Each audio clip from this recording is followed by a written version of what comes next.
Welcome to Object-Oriented Analysis and Design.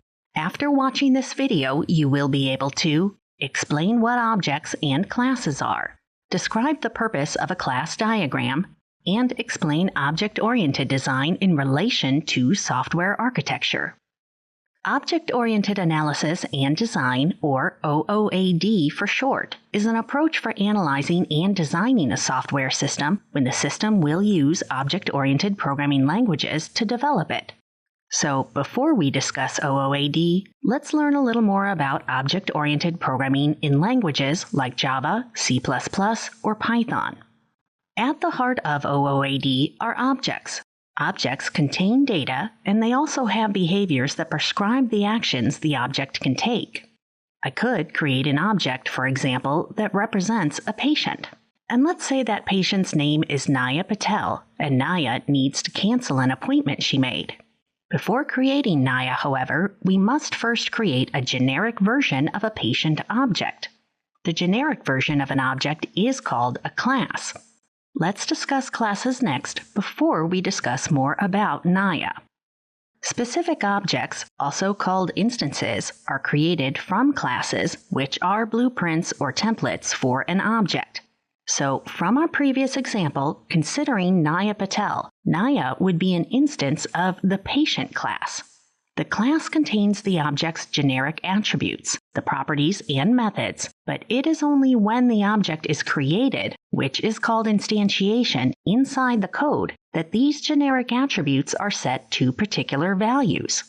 So, the patient class might have a variable called last name, which is a property, but does not specify what that last name is.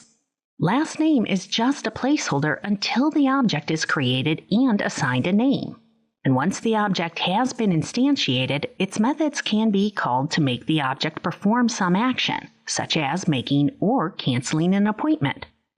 OOAD is used for a system that can be broken down into objects that interact with each other. In this way, multiple developers can work on different aspects of the application at the same time. As noted earlier, visual UML diagrams can be created that show both the static structure and dynamic behavior of a system.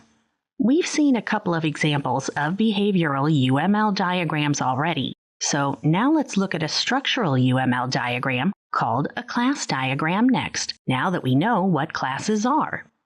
This is an example of a class diagram. Class diagrams are commonly used to communicate a software system structure in OOAD.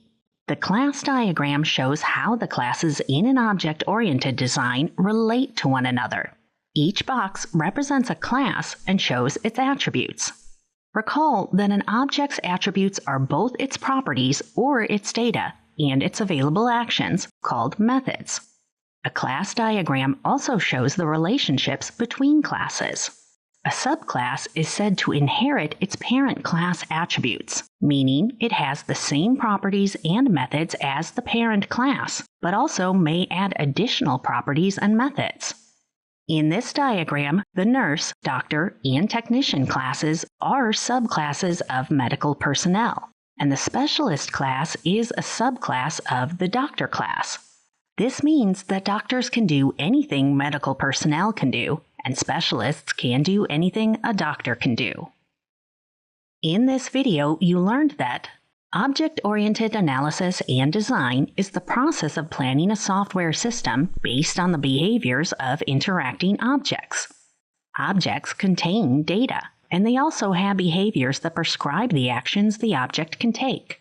Classes are blueprints for objects, and a class diagram is a structural UML diagram that shows the relationship between objects.